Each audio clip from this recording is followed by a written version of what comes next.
हैदराबाद के मादानापेट police station हदूद में 7 साला मासूम बच्ची की हाथ बंधी हुई लाश पानी की टांकी से दस्तयाब हुई। मुतवफ़िया की गुमशुदगी की शिकायत मादानापेट पुलिस स्टेशन में दर्ज कराई गई थी, लेकिन शाम में बच्ची की लाश पानी की टांकी से दस्तयाब हुई।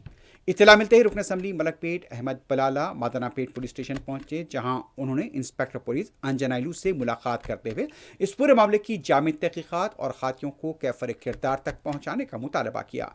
रुकन असम्बली ने मुतवफ़िया के अफराद ख़ानदान से मुलाकात की और इजहार ताज़ियत किया।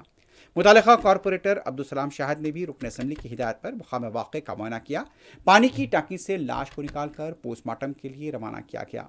मजलिसी कायदीन की निगरानी में पोस्टमार्टम का अमल अंजाम दिया गया। मादाना पेट पुलिस ने इस सिलसिले में केस दर्ज किया है। मज़ीद तहक़ीक़ात जारी हैं।